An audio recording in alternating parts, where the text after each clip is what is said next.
Hi, I'm Tom Lischiavo, Education Manager at PASCO Scientific. And I'm Ron Fieldhouse, a training specialist here at PASCO. And today we're going to talk to you about the wireless pH sensor. Yes, and what I'm going to do is I'm going to show you how it comes and take it out of the box and use it. So first off, it comes in two pieces.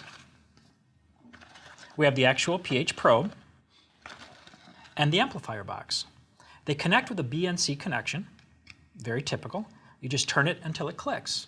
Now you could keep it like this, or you could store them separately. Personally, I just click it like this and leave it.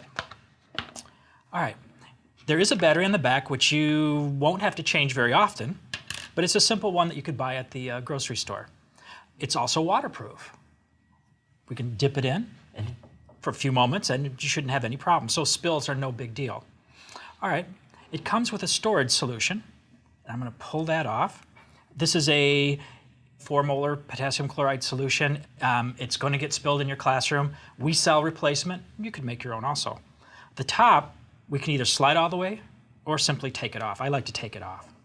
All right, and that's the pH sensor. What I'm going to do is turn it on, and I know it's on when I see the red flashing. So now what we want to do is we want to be able to connect that to our software. So I'm using SparkView software, and I'm just going to go into the Bluetooth settings. And because this is a BLE device, I can use in-app pairing. So once I hit that Bluetooth button, it'll find the device. I can just touch the device based on the number. The number is right on the top.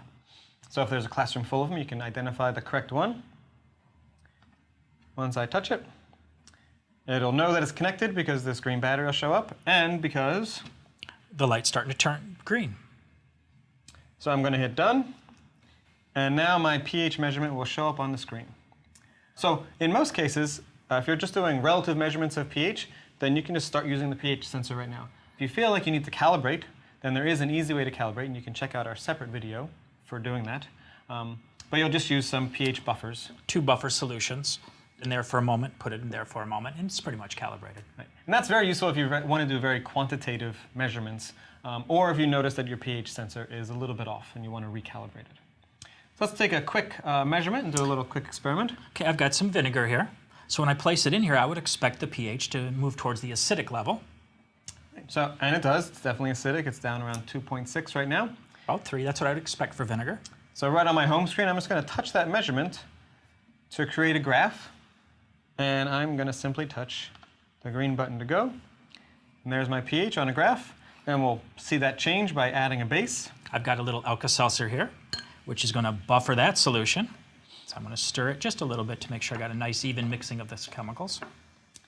And I'll auto-scale it so we can see the magnitude of the change here. Right? So there we go. That pH is definitely climbing as that base was added. And it should plateau after a while.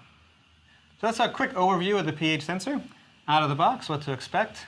Calibration is simple if you need to do it. Waterproof, rugged, and ready to use. Hey, thank you for watching. Thank you.